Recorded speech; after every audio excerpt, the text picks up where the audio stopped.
You're live. Apparently we're live. Why, hello. Welcome, friends. Thanks for being with us tonight. We're going to review the 8 concepts of Bowen Theory.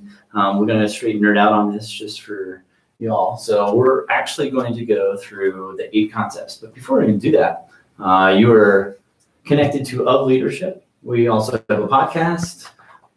Soon to have a website. I'm just going to go ahead and Working on a website. Have some articles on there. And I'm Alex.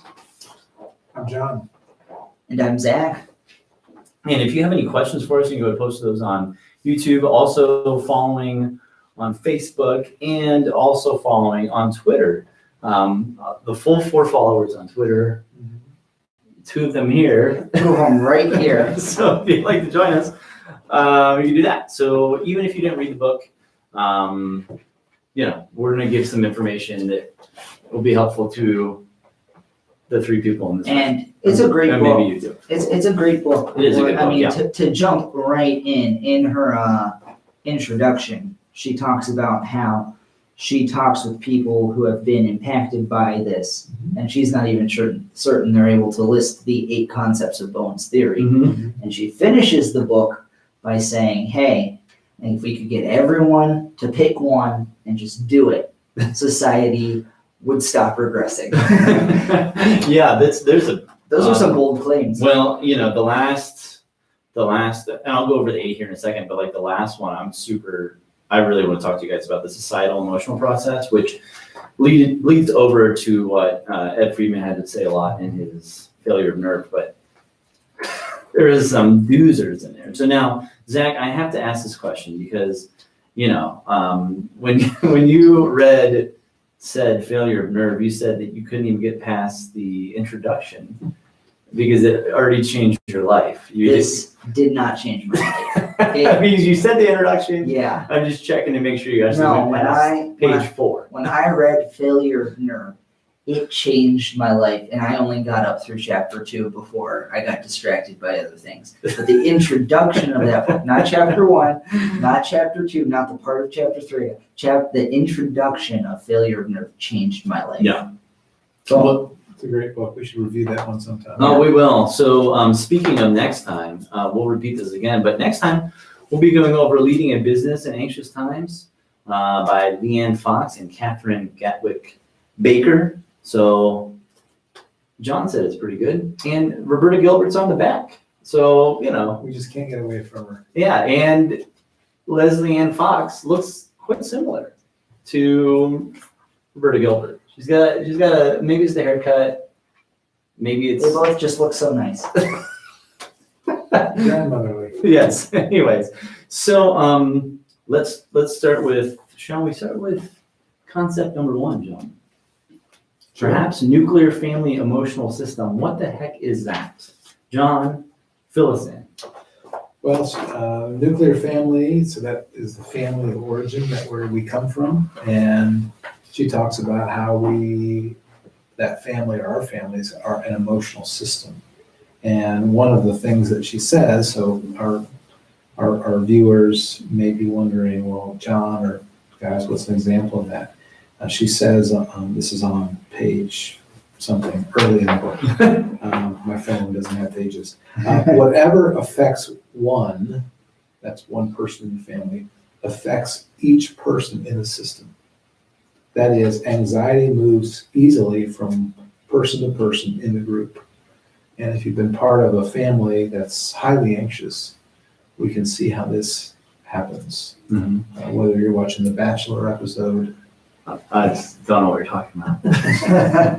or observing a group that you're part of. Yeah, so he did bring up the Bachelor episode. He did, not you. So you're allowed to talk. Yeah, about exactly. It now. So your masculinity intact. In between watching The Boys, which is an excellent show in my opinion, and The Bachelor on commercials, it was just interesting. The more that you get into learning about Bowen Family Systems Theory, you can start seeing the different aspects and different things that ebb and flow. So if you did watch it last night, even if you didn't, there was a dad who clearly had a lot of influence over his daughter to a point to where when the dad was mentioned, it literally changed the whole demeanor of his daughter. And she left the show. Like, and it's almost at the end where they're supposed to get married or something. I don't know. Like in a carriage, I think. Or shot out of a cannon. I don't remember which one it You're is. the only one with this sort of specific knowledge. So in connection with Bowen Family Systems Theory and this nuclear family emotional system within the biological realm, this is called interconnectedness. And so biology says that everything's interconnected and affects one another. So, when people get all mad about like such and such a species is dying off because it's actually going to affect other things. As humans, we're at the top of the food chain, we don't really think that through, but it does deeply affect other things that are going on. And so it's a little bit simpler. Actually, I'm excited to have my good friend Kirsty Rupert from the San Diego Zoo. She works there. We're gonna have her on in our May episode podcast, and she knows a lot about animals. And from this book, there's actually Roberta Gilbert talks about like animals and how it's easier to see anxiety in animals because their reactivity is just a lot more clear. So I'm sure we will get that. I mean, just going through this book was very helpful because it recentered me on the idea that this is centered on observations, albeit about emotional processes, which is an interesting distinction. She mentioned somewhere early on, I can't quite remember, that it's not that the emotions are very much considered, but what we're looking at is observations about emotional processes. And so that was very interesting to like reabsorb that and think about how that changes the way that we approach this. Because what we're teaching people is to say, hey, we're trying to recenter you. Your emotions are indicators. They're part of this whole emotional processes thing. But let's start making some observations and saying what is, what isn't. Yeah, because they're indicators. The reactions, the anxiety is an indicator. So, and that's clearly laid out within different books that we've read too. And some of the symptoms that you'll see, which I thought was interesting on page 8, on your phone, go ahead and go page 8 real quick. Talked about, the side effects of chronic anxiety. So chronic anxiety is the anxiety that's just sitting around. You have acute anxiety. So chronic anxiety, the effects include weight gain, susceptibility to infection, ulcer, aging effects of the brain, all sorts of things. Now, is it that simple? Is it too simple to think that, like, if I work on my own functioning, I have a smaller chance of or I have a better chance of not getting sick? I mean, is that correlation something that, like, I'm no doctor here? Yeah. But I do know that I've heard a lot about stress, right? How stress is like a killer or whatever. I don't know. I don't want to look at those things. But is this like, I don't know, have you guys thought that through much or looked at that, or what are your thoughts? Well, I just was looking, so this book is called The 8 Concepts of Bowen Theory. I read that article. Is that what you're about to talk about? I am, but when was this book written? Mm-hmm. Any ideas? We should probably know that. 2004 is the copyright. Okay, Yeah. 2004. Mhm. So I think Bowen finished his last of his 8 concepts probably in the mid-'80s, and I think his last one was societal emotional process, which is the last one we did. But there, in relationship to your question about, so chronic anxiety, which is again defined as an abiding sense of unease. So in chapter 1, Roberta Gilbert delineates acute anxiety with chronic anxiety. Acute anxiety is a temporary event. It tends to ebb and flow. It's got a root cause. We can focus on its, attacking it. Chronic anxiety, as you brought up, is just this general fear of what if. It's just this undertow of anxiety. And in relationship to your question about if one works on their own maturity, their own self-differentiation, in the words of Bowen, is one less susceptible to illness, mental, physical. And in an article that we've just recently read by Dr. Kerr, Michael Kerr is now the director of the Bowen Center, taking over from Murray Bowen in 1990. But he is developing a ninth concept, and the concept is called the unidisease, UNI, unidisease, one-word concept.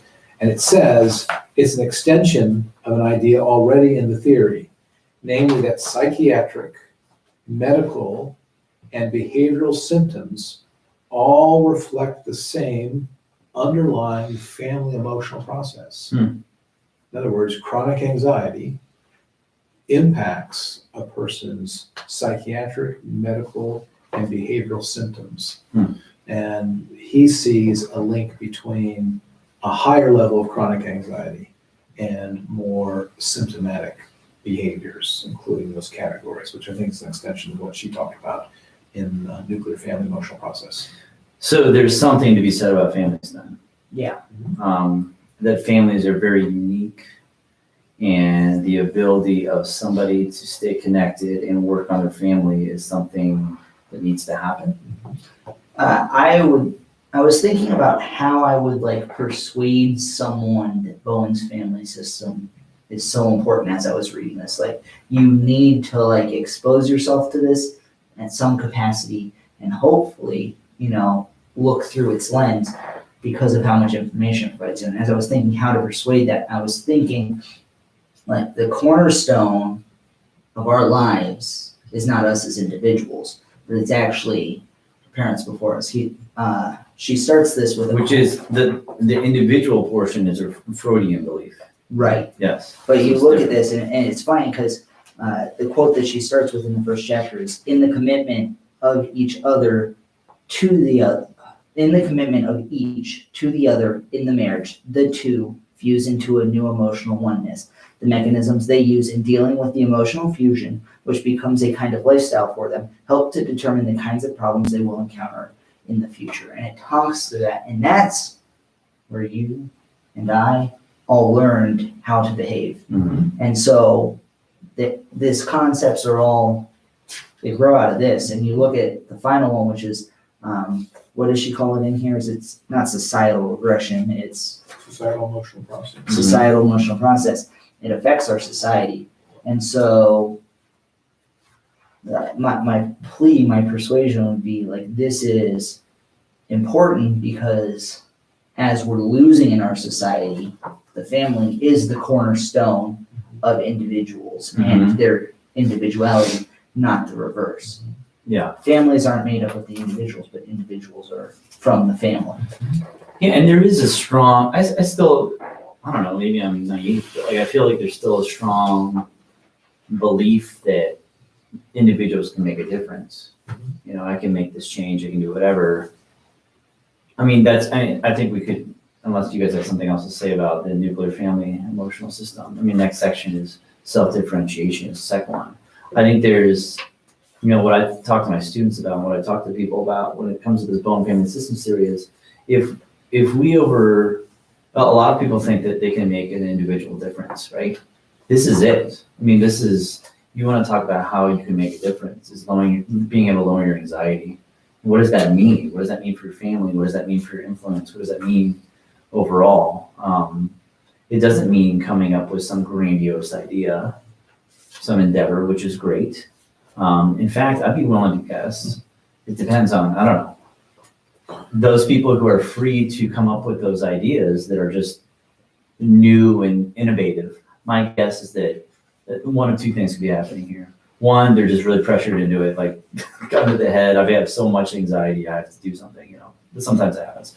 But my guess is that those people who come up with those ideas, somewhere along the lines, have gotten the freedom to think more creatively through more differentiation. I mean, if you read Ed Friedman's book, Failure to Nerve, he talks about, there's a whole chapter about the Romantic era and how creativity and all these things came about because there was lower anxiety. And so all back to the second portion of this is differentiation of self, the scale itself.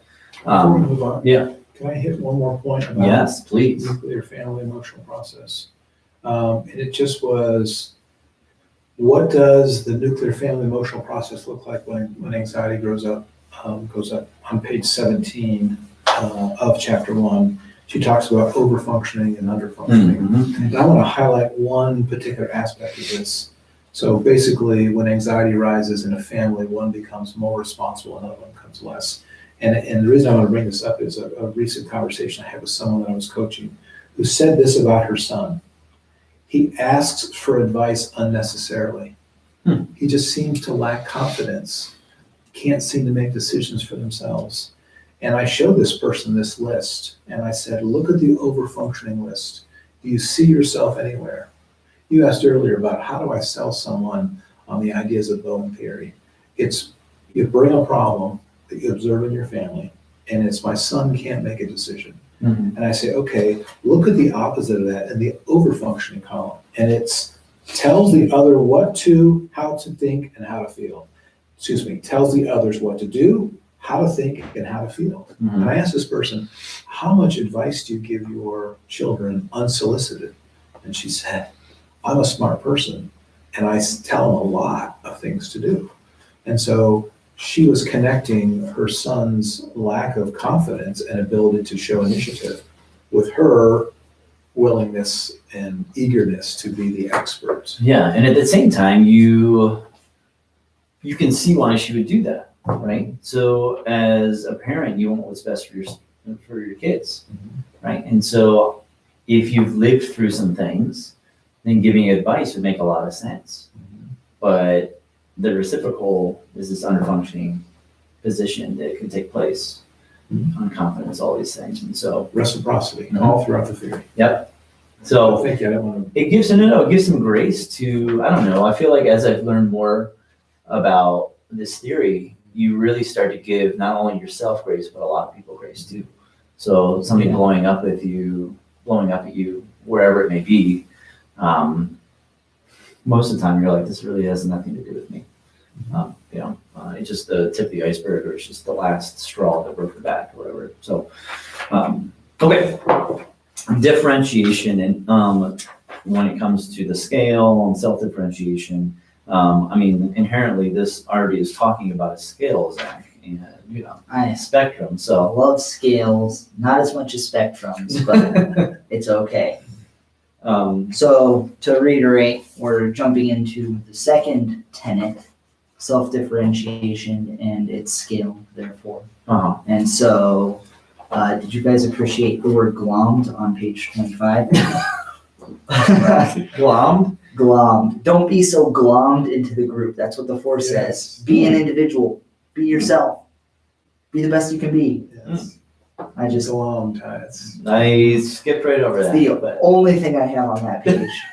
Marked. He Nothing does. else was important. He does have just glommed. That's nice. So let's maybe we have the lower levels and the higher levels of differentiation. On page 27, it was talking about the lower levels of differentiation, and so within the lower levels, more caught up in emotion, right? And it's more reactivity, more fusion, usually, right? That's what we're looking I at. think it's helpful to connect chapter 1, Yes. nuclear family emotional process. Mm-hmm. When things get out of whack, when anxiety gets high, Mm-hmm. some family members become more symptomatic.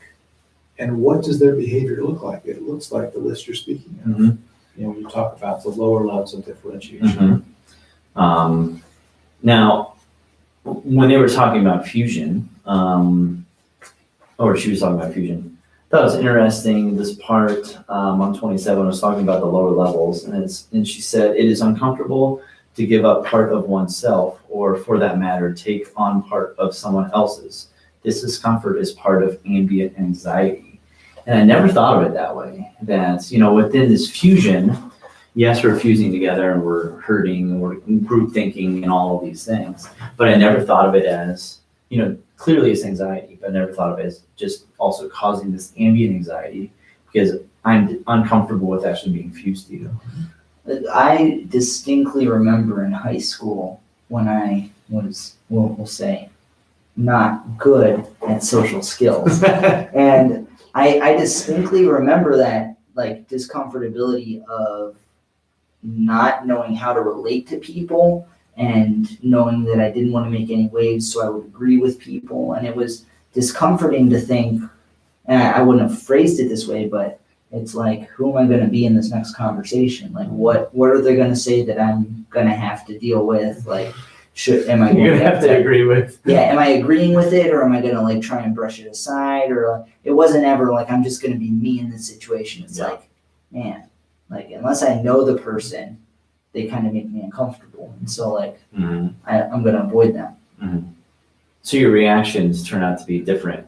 So did you have a go-to reaction? I'm trying to think, because I knew I remember what I did was I observed other people's small talk, and I learned canned responses that were, because kids say a lot, but it means very little. And so I learned those phrases, and so I would someone came up and said, hey, hello, I had like my little bag of responses that I throw, how you doing? Or like, and in those sort of situations that compose 90% of your interactions, I knew what to say because I had watched the kids who were good at it do it.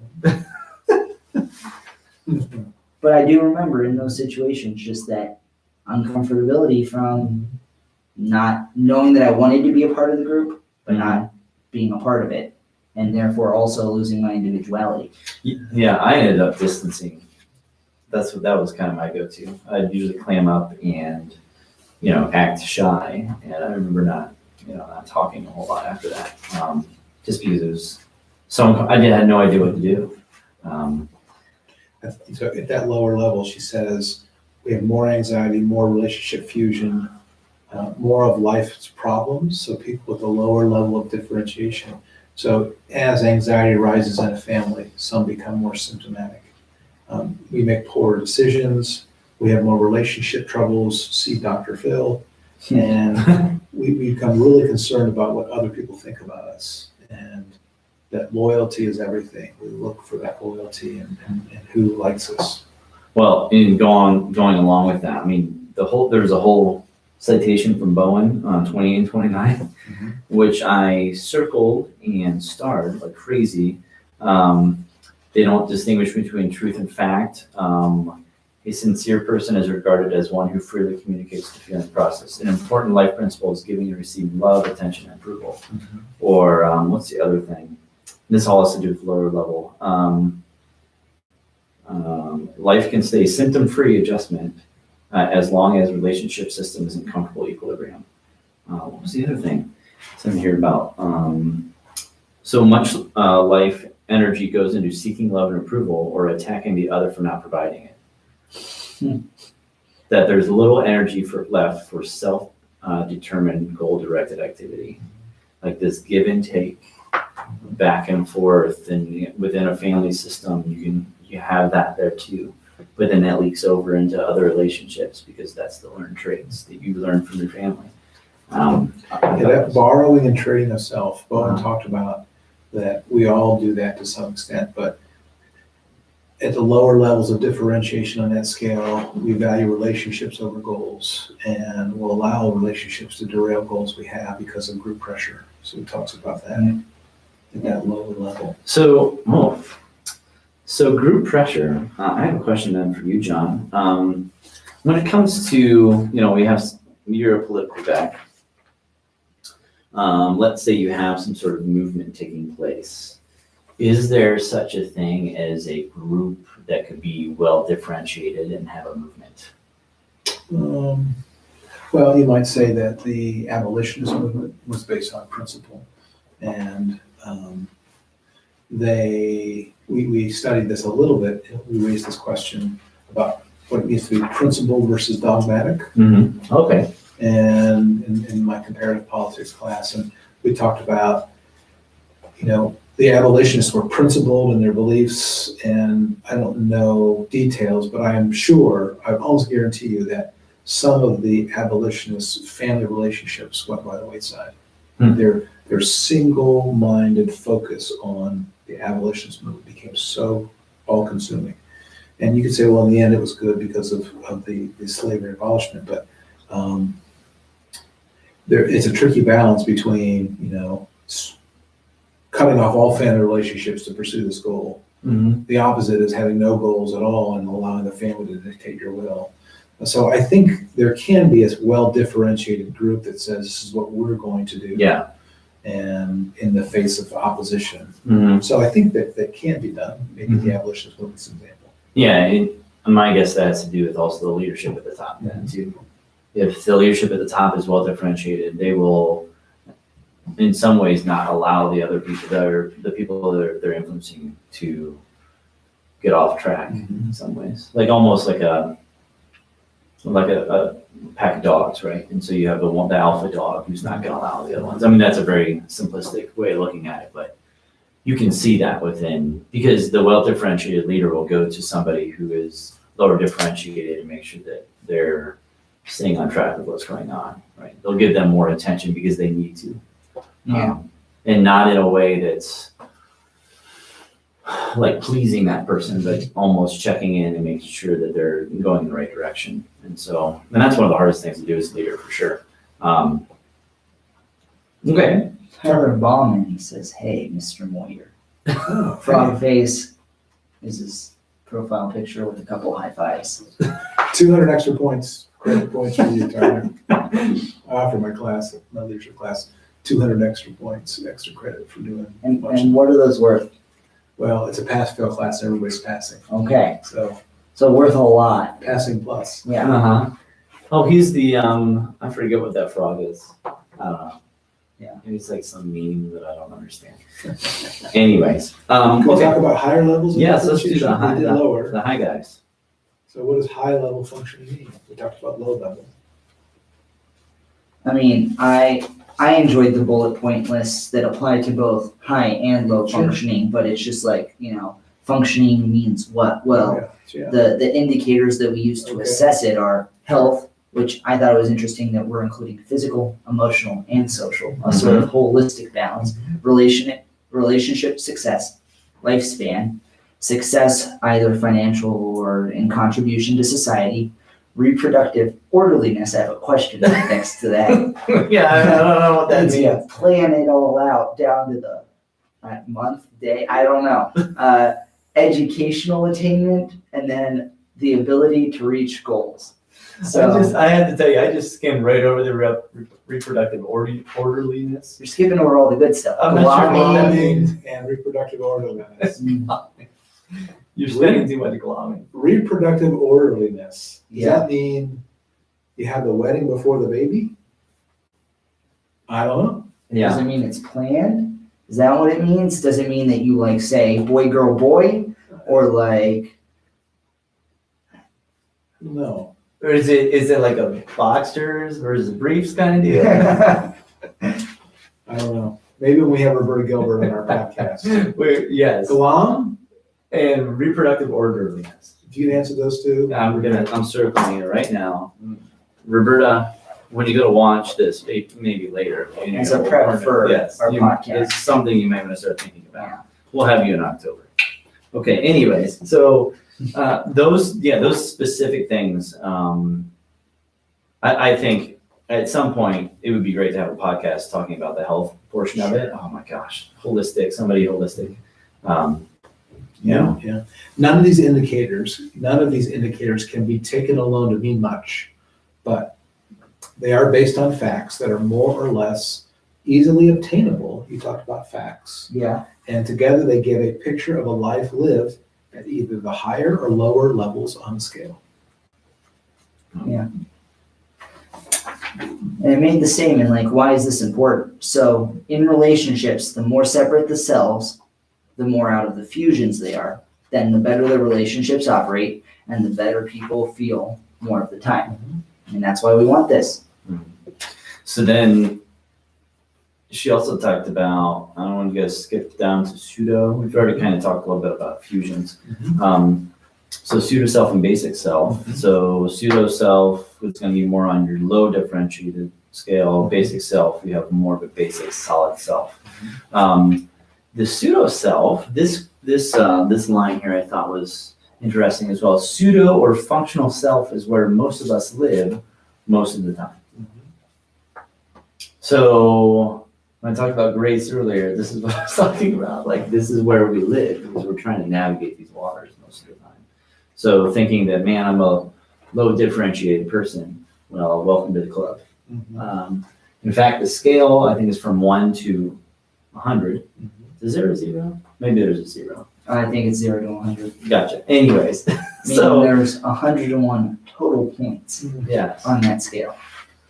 Anyway, so like the highest level person is 65 or 70 or something? Yeah, and she even said in this, 50 is someone you'd see, like, you're unlikely to meet this person, and 60, 65 is like once in a couple generations. Yeah. So, Which, is that you?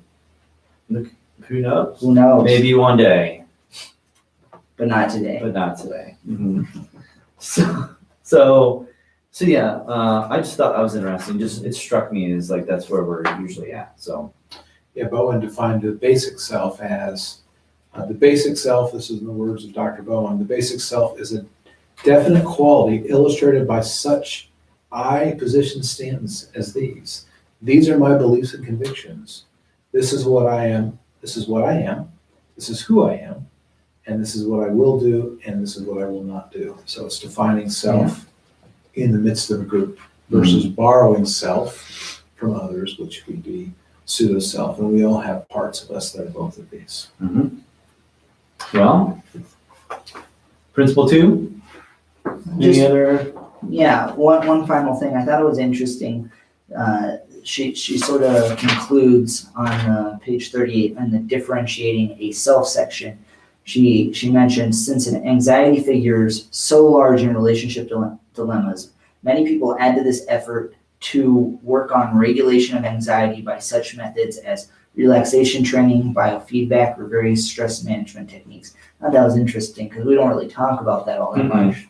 But I mean, it's true. It's so hard to focus on this and gain good perspective when you're in the midst of it, which is why you need to find those things that you can be objective about. You also, oftentimes before you even get to that point, you just need to find a way to reduce the anxiety. Yeah. And Well, yeah, that's where that meditation, and I don't know, I know I've had side conversations with you guys too about what is and what is. So getting rid of the what is great. So meditation, yoga, I mean, I know people do a lot of these different types of things, squeezing a little ball full of powder or whatever. But the issue, at least in my opinion, is getting rid of what is fine, but what is filling your head then with what is what needs to happen too. You can't just dump it out and then not come back to what is. And so this is where you see stuff like positive self-talk and getting back to principles and those types of things. So, and actually she mentioned somewhere in the book too about religion. My guess is that's a major part of the what is process as well. So depends on what religion you're talking about. I don't know much about other ones, but anyways, shall we move to the triangular portion? It actually is chapter 3. So that's nice. Why she arranged it that way? I know. Well, not the page number though, which is something else to talk to her about. Bowen talks about a two-person system may be stable. So two-person relationship may be stable as long as it's calm. But when anxiety increases, it immediately involves the most vulnerable other person to become a triangle. And then when tension in the triangle is too great for the threesome, it involves others and becomes what are called interlocking triangles. You said the most vulnerable. What are you talking about? Well, Dr. Bowen said it in 1976, and he's dead, so I'm not sure. But my guess is... You blame? Pushing, he's pushing. It's a That's fact. another part of the triangle. He's pushing right on him. There's an undisputed fact that he died in 70. Anyways, the most vulnerable other person, I guess it's the person who gets involved in the drama and gossip and wants to, I mean, that'd be my best guess. What about yours? I have to say, I think we're being triangled right now. Yes. Did you notice the comment by Fabricio de Santos? I think this is really important that John gets to know what this comment is, because we're trying to be triangled as we're talking about triangles. Sure. He says, oh, hey, here we go, another one. I am currently selling a good quality cabbage at bargain price. Great product. People, pay attention. You will never get a deal like this. Potatoes and top quality garlic also available. Triangle. It's just, well, now it's a triangling of food. He's selling us something. He is trying to sell us something. I feel comfortable with our inside position to keep him on the outside of our triangle. In fact, as so much to probably just delete the comments.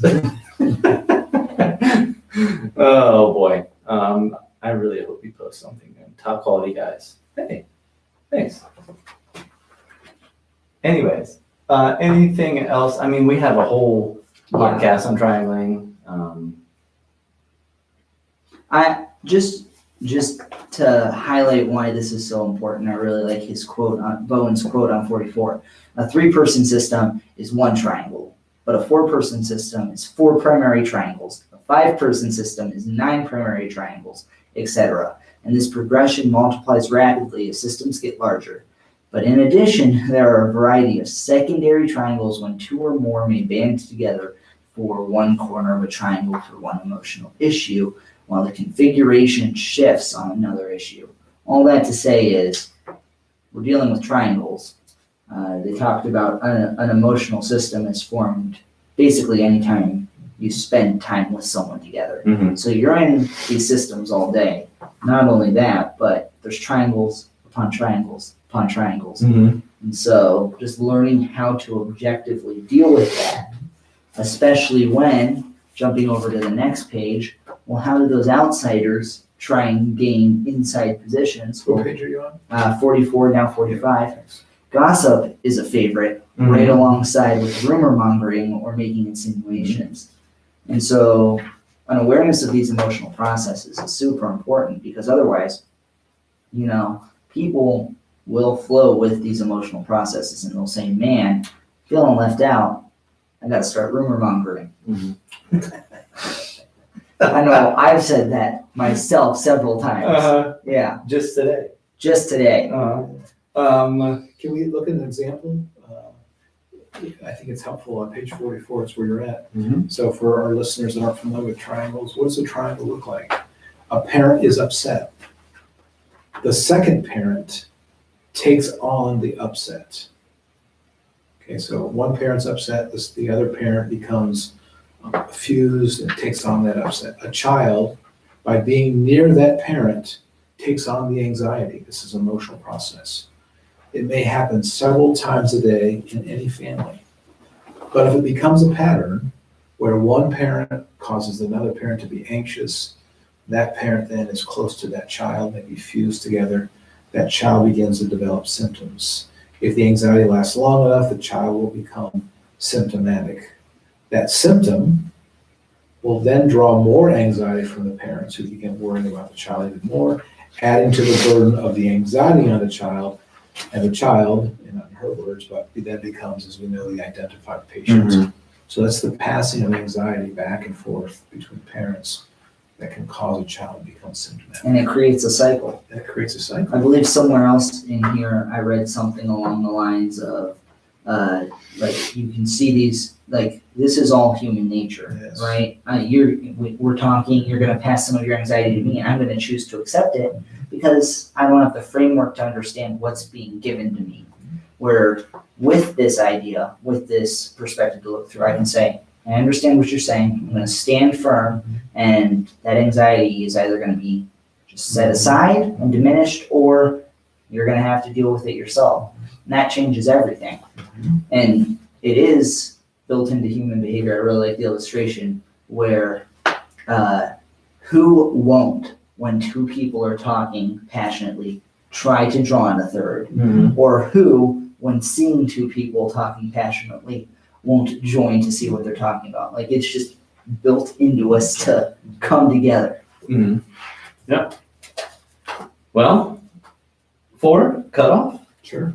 So, cutoff, it's interesting because I believe a podcast will be coming out here in 2 weeks from today, talking about this exact thing, cutoff and fusion. Yeah. So, And so we're on the fourth tenet now, and we're still being sold cabbages, but now Public Enemy is joining with Cabbage Man to try and sell us these cabbages and potatoes. So Oh, good. Yeah. I'm really happy. that we No have- extra credit for them. no extra credit, No. even though they have juicy, beautiful, young, and tender potatoes. Well, great. So when it comes to cutoff, basically you have the reciprocals, right? You have the cutoff and the fusion. So fusion, we talked about earlier. Cutoff is the opposite end. So, but both led in dealing with anxiety. So let's say that I am upset with Zach. I will cut off from you, maybe distance myself.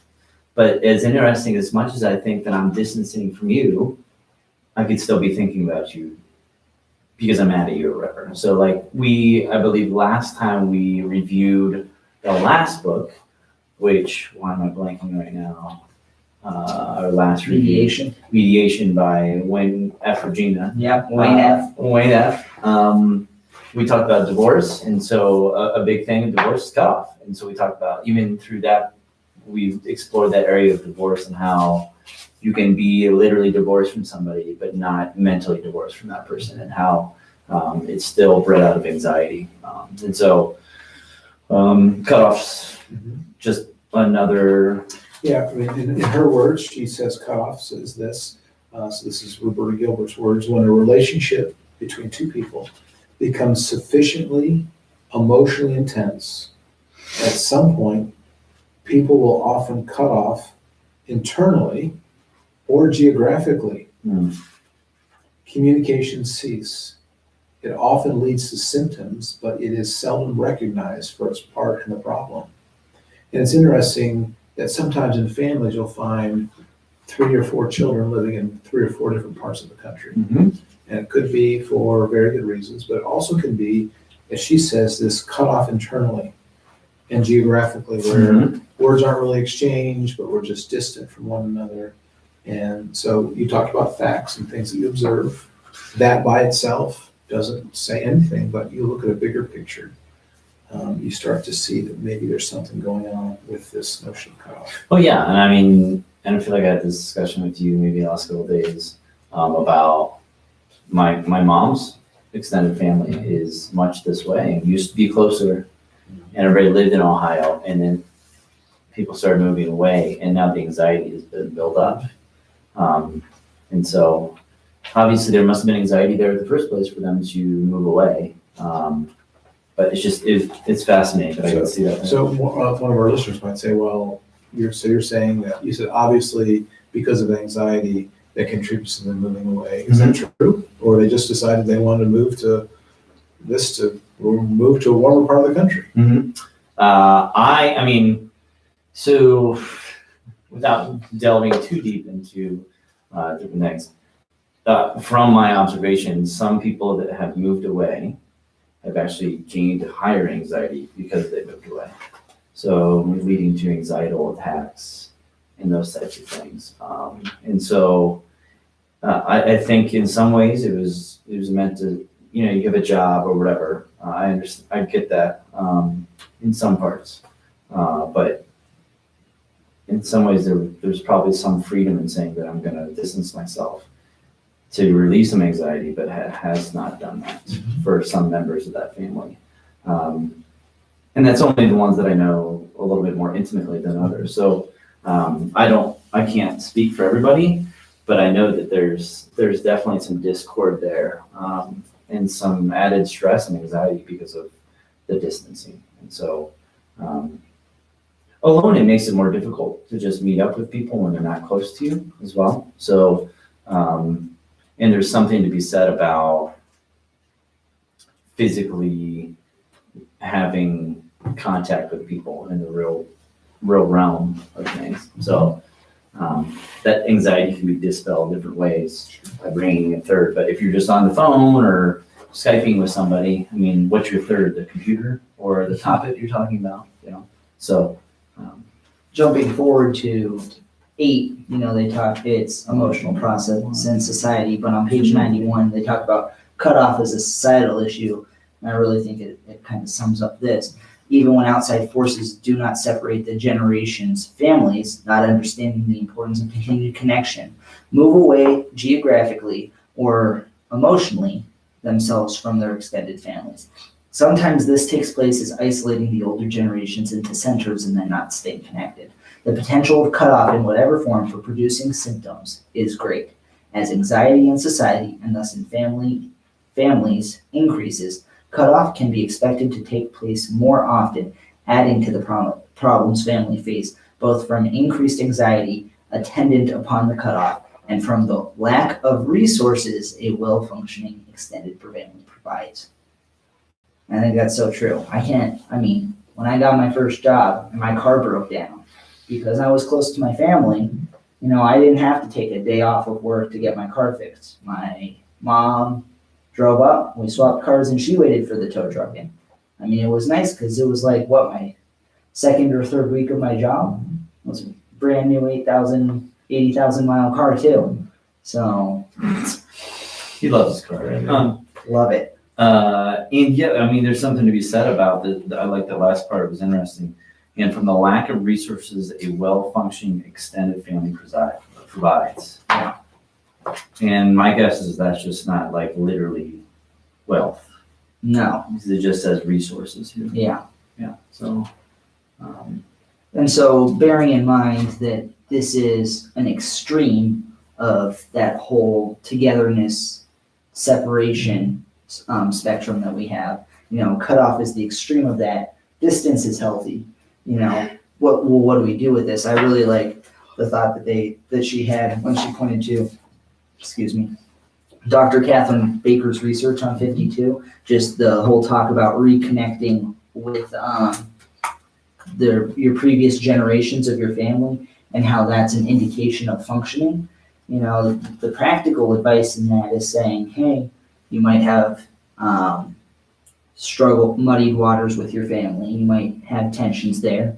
So if you don't want to start there, but you want to start somewhere on this journey of self-differentiation, find out more about previous generations. You might have to talk to your family about that, but it'll be less tense, and you might learn a lot about, as we jump forward. I don't know, is the next one. That'd be great. Oh, no, not quite. Family projection process. I was hoping it was generational transmission. No, it's coming. It's coming. But yeah, looking back, it's just super informative. Yeah. Can I mention about Dr. Baker's research? It says right here, as part of her research, as predicted, those who knew the most or showed the most interest in finding out about their grandparents were also functioning the best. Those who knew less and showed less interest were doing less well in their life functioning. In the work I do in my leadership class with kids, oftentimes there's tension between parents and children. And one of the questions I ask them is to ask the parent, what was it like for you when you were my age, and what struggles did you have? Because that humanizes the parent and they can identify with what it was like to be a teenager. But it also, you're curious about the older generation and then working your way up. Dr. Baker says that helps you be a more calm, thoughtful person. And I think there's some merit to that. Mm-hmm.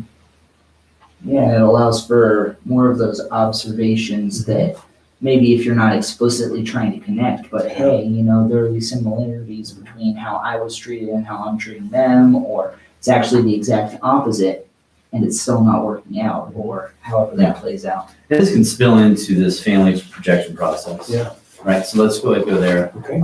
Gentlemen, I don't know how late we won't be going here. It's getting close to my bedtime. I know, so I think the same thing. So there are some goodies that I want to talk about at the end of the chapter. Yeah. So anyways, let's just talk about, we'll see what we can get to here. We'll just make sure. Tenet number 5, family projection process. Yes, exactly. Can we define this? So what you guys are talking about is that, I don't know, I guess I'm not going to define this. Or what are we defining? Are we connecting what we were just talking What is about? family projection process? What does that mean? And then how can we connect it to anything? Murray Bowen, 1976. Oh my God. The process through which parental undifferentiation impairs one or more children operates within the father-mother triangle. Father-mother-child triangle. It exists in all gradations of intensity, from those in which impairment is minimal to those in which the child is seriously impaired for life. The process is so universal, it is present to some degree in all families. So what does that mean? Well, parental anxiety roosts differently in different children, that some children and families bear more of the amount of anxiety. So if you took a family that has 50 units of anxiety, ambient chronic anxiety, and you have, multiple members of the family, some will become just more focused on and become more anxious, and others will escape that. I think that's what it says there. And in fact, there's a whole one of the sections here that has to do with sibling, Yes. Yeah. position. So, and we'll get there in a second, but yeah, so there's part of this talks about how the anxiety gets passed down to different individuals within the family and how that can affect different things. And how I found it fascinating just talking about, how different siblings can have different differentiation scales based off of what's been projected upon them. So I've never thought of it that way. My family system's a little bit different, right? And so I had a sister who had a disability. I didn't. And then I had an adopted sister later on. And so it's just kind of weird. But like you two have had more traditional, in quotations, traditional backgrounds when it comes to sibling and this family projection process. Do you see a difference within the siblings in your family, like with you and the different siblings? Like when it comes to... I think I was ignored a lot in my family, where I wasn't paid attention to unless I did something wrong. So I think I escaped a lot of that being the third child. I wasn't one that was focused on. That was just my observation. Yeah. And Zach, you're the oldest. Yeah. Out of And three. so I got the most attention till my sister came along, and then she started crying all the time. And then she got all the attention, and then she became a little mother, and then my brother got all the attention. And my mom had more time on her hands because my sister was busy parenting. That's awesome. So that's what that chapter is about. Yeah. Unless you have any other things, I say we I mean, scoot along here maybe. yeah, but There's so many good things in here. I mean, I don't want to skip over, but let's tie that into sibling position before we'll sort of skip over the generational one for a hot second. yeah, But I mean, that's what we were just talking about. I was reading through this. this is the 7th. Yeah, this is 7. Chapter 7. Yeah. And we're talking about sibling position, just how being ordered in your family of brother, sister, brother, brother, brother, sister, or whatever, you can generalize that and it'll give you traits. And specifically, there will be situations where that objective information might help. And I was reading through this, I thought it was funny. And one of these struck me and it just made me laugh. And I sent it to someone and they responded, "I've never identified more with anything." It was the older sister of brothers. Independent, strong, takes care of men. Men in her life are main concern, does not compete with them, needs their companionship. Would rather possess men than material things, but can administer possessions well. Loving, caring for children, favors sons, less interested in women friends. And like, check. Yeah. Huh. Yeah. So did you? I personally, I saw myself in a lot of different. I couldn't find myself. Did you guys find yourself, or Yeah, no, or? in my leadership class, very first time I taught it, we actually spent a lot of time on sibling position. I had my students think through this, and they came away by itself, it's inconclusive. Yeah. For reasons that you just gave. Yeah. It didn't seem to be, you couldn't really make any judgment of, yeah, you saw it here. It's kind of like horoscopes. Yeah. Yeah, it kind of applies here, but that one applies too. So anyways, it's probably one of the 8 concepts. It's the concept that I spend the least amount of time on. It could be helpful. It could be helpful. It's interesting. But that ties, I mean, you can see how these concepts flowed out of one another. But you mentioned, Alex, the question that draws us into that is, how can siblings be so different but come from the same parents? Sure. And I mean, this is just an extension of that. Well, why is that? Because You get different things when you're in different groups of people. And that's the same that's the same in the family as it is in the echoes of your family, which is the real world. That's all I have to say about that. So there was the section that we skipped over, chapter 6 was about the multi-generational transmission process, which I personally haven't even I didn't think through. There's a whole, family diagram. Why can't I think the names of genograms? So you can do genograms, and this goes back to when you were talking about when it came to looking into your past, looking into the grandfathers, grandmothers. Can I share something? Yes, that would be perfect. So in my leadership class, we did a case study where a student presented a case study. And just quickly, a case study, there's a family business that this family's part of, and there's been a falling out between two people in the family business. And so we talked about content of the issue. What was it about? What happened? And they talked about the details of content. And then we had the student draw the genogram. And she drew her genogram, and she indicated the death of the grandfather. And we said, when did this death take place? She said, grandfather died, got sick, and then died in December of last year. I said, when did this fallout happen? She said, the tensions began to mount in November of this year. So I said, describe your grandfather. And she said, our grandfather was one that held the family together. So in light of that, so you have the death of the grandfather, and then conflict ensues. Let me read this from Roberta Gilbert. This is the words of Dr. Bowen. Death or threatened death is only one of many events that can disturb a family. A family unit is in functional equilibrium when it's calm, and each member is functioning at a reasonable efficiency for that period. The equilibrium of the unit is disturbed by either the addition of a new member or the loss of a member. And the loss of that member was important. The intensity of the emotional reaction is governed by the functioning level of the emotional integration in the family at the time, or, and this is the key for that grandfather, by the functional importance of the one who has been lost. So the system sensed the loss of grandfather. People became more symptomatic. And then the content of that issue just became more problematic. And those are called nodal events, but also watershed events, which are going to be like your Holocaust, is major societal events. But these are the nodal events that can really shake up a family system.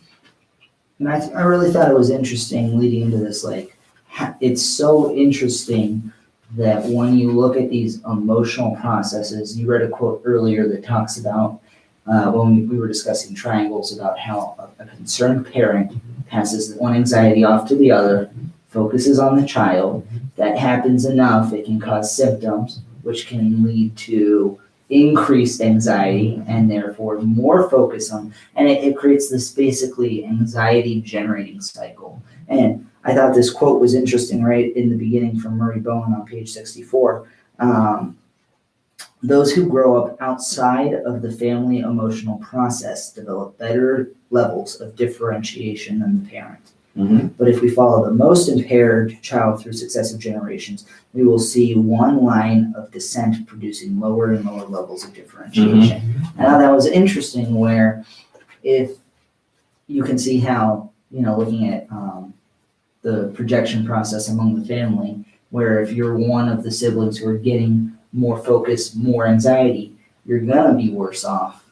But if you're able to avoid being a part of those cycles, then you're going to end up better differentiated, because you've seen a negative emotional process and you're not going to live in that. You're not going to continually experience that. And so the same also must remain true then for highly differentiated parents and families, then, because they're going to have less anxiety cycles. And so even though those children are still a part of the family, one's going to invariably receive comparatively more attention, but they have a higher chance of not being sucked into these compounding anxiety cycles, which, according to the late and great Murray Bowen, will cause impaired descend. Yeah, when it makes sense to why, then, I hear things about parenting, they say, we never fought in front of our kids.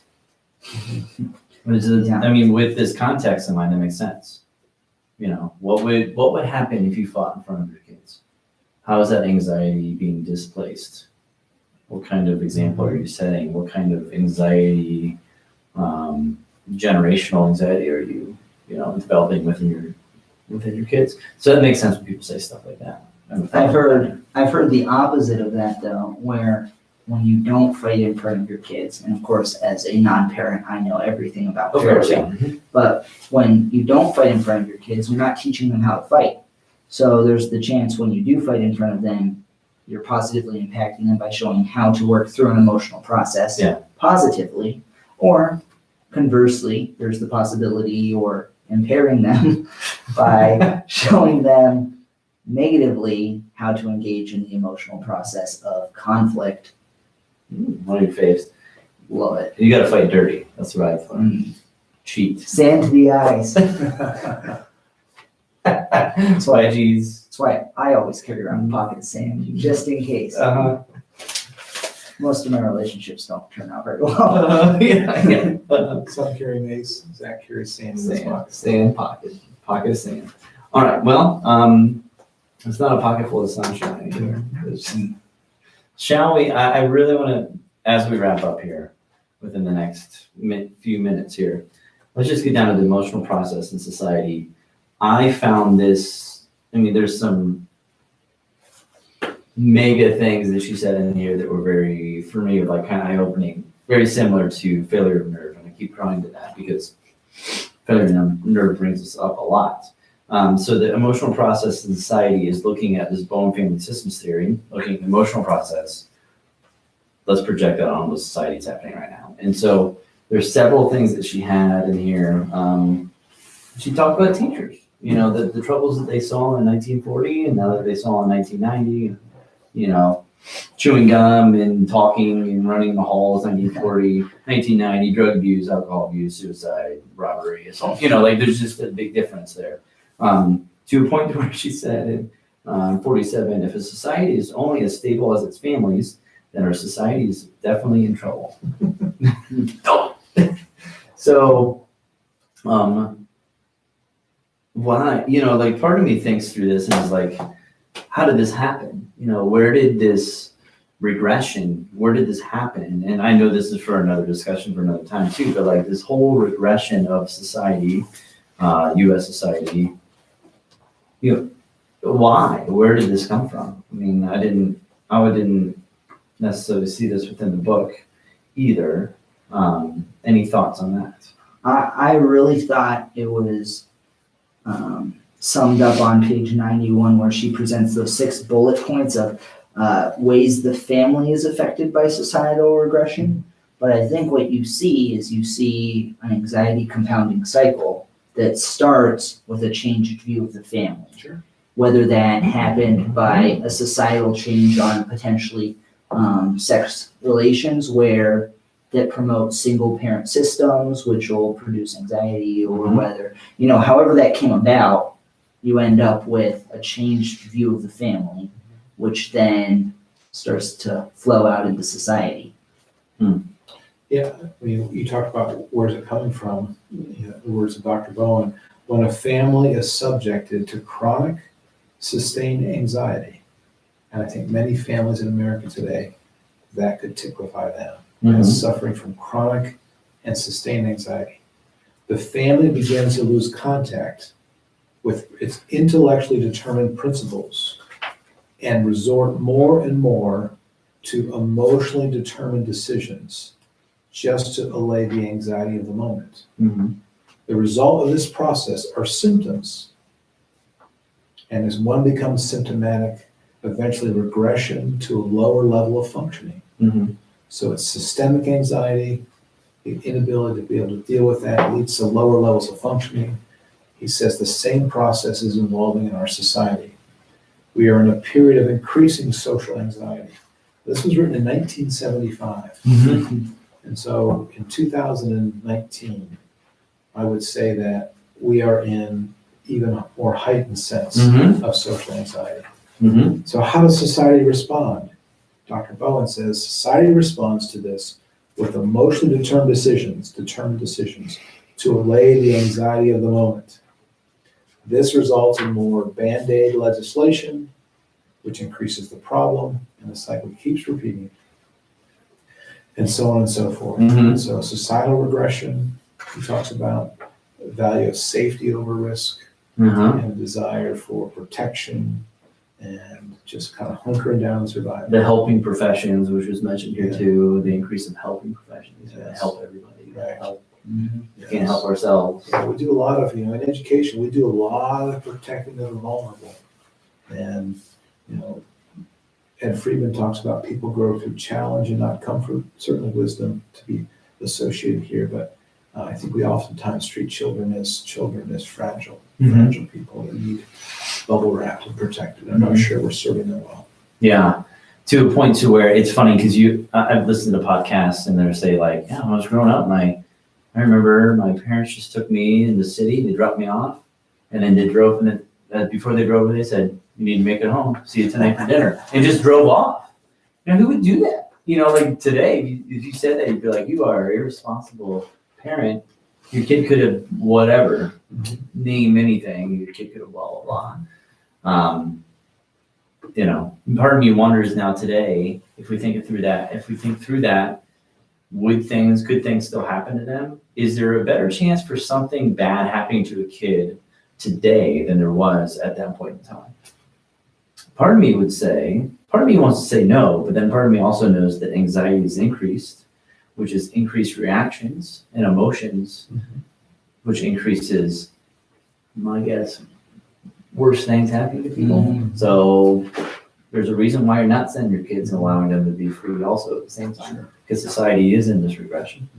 So what do you do, And I think it's important to remember that distinction between when we're talking about risk and safety, right? We're talking about safety as an emotional response to want to feel safe, regardless of whether it actually promotes safety. Mm-hmm. Whereas risk is not saying, go out and do something stupid. Right. Irregardless of your safety, it's saying, hey, thoughtfully consider your actions and know that there will be, that there isn't a guaranteeable safety, but you're making a choice that's going to better yourself for the future, regardless of whether you grow or fail through the observations you're able to receive. Yeah. Well, gentlemen, I think we need to wrap this up. We've been I would going agree. quite long here. How about your closing questions? Yes. Yeah, so Yeah. so let's just do the general book review questions, right? What do you guys like about this book? I particularly like the latter portions when it talked about societal regression. I thought Roberta did a really good job of explaining the different pieces of Bowen Family Systems theory. I do wonder a little bit of, like, if I didn't know anything and I started out with this book, how clear I might have had to read it a couple times, so digestible from a newer perspective might have been the problem. But as somebody who knows Bowen Family Systems theory, I feel like it was helpful. Yeah, I don't know. That's the way I felt about it. What about you, Jim? I think this book would be better read for a second book. She has several other books, but I think her best book to start off with is Extraordinary Relationships. Mm-hmm. And that is a practical book. Yeah. And once you get some of that practical piece to it, I think this book is a good, I would almost call it a reference book. Yes. Kind of going back to the basics. Mm-hmm. But I would agree, if I knew nothing about Bowen theory, this book might be more challenging. I think Extraordinary Relationships is a better book to start with.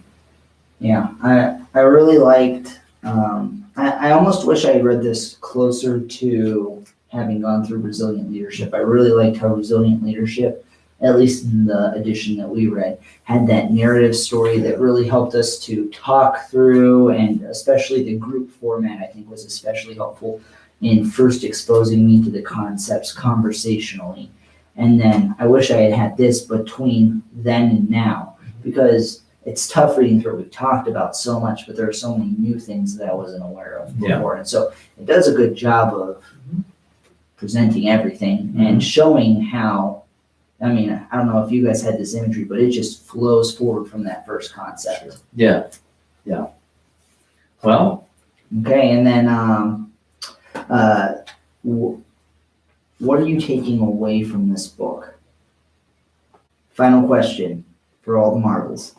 For the straw that will break the camel's back. You get to keep that straw. We will not break the camel's back tonight. I've taken away foundational concepts of Bowen theory, explained and fleshed out pretty well. that'd be where I'm at too. Yeah. And just for me, just the importance of the theory itself, just more solidifying the importance of it to me, the foundational piece of why it is important and why it has captured my mind for as long as it has and will continue to. Yeah, I think mine's an extension of yours, where I really liked how it all starts with the families, and I've started thinking of what happens outside of the family as sort of an echo of what would happen inside of the family. It's lighter, but it's the same thing. Mm-hmm. And it's very similar to probably what you went through in your family. And they talk about, in this book, she ends each section by talking about the applications to organizations and then into what it means for leaders. And I thought that was very helpful in taking these and just sort of compressing them into some practical observations and actions that draw you into thinking how this really does affect what we do. Yeah. Okay. Well, I think that's going to wrap us up. Next time we'll be reading Leading in Business in Anxious Times by Leanne Fox and Catherine Gatwick Baker. I believe that'll be about a month from now, if I look at my schedule. Probably somewhere around April 2nd. I don't know. We haven't talked about it yet. No, that can't work for you. So maybe sometime in April. I don't know. Maybe we'll throw up a Facebook event. It might even be a May 7th. We'll figure something out. So you can check us out on iTunes, Google Play. Maybe they're kind of weird right now. Simplecast, YouTube. Obviously, that's where we're at now. Facebook. Yeah, Twitter. We're on Twitter now too. You can check our email out at, do you know, John? Of the leadership. Of leadership at gmail.com. Yeah. Yes, yeah, that's you true. got it. So thanks for joining us. Read this book. Obviously, I would read, as John mentioned, to read Extraordinary Relationships first. Get yourself some background, Some resilient lighter leadership material too. So Yeah. it's a good reference book. So Yeah. all right. Cool. I'm Alex. I'm John. And I'm Zach. Peace. See ya. See you later. End stream. Okay. See you around. I'm tired.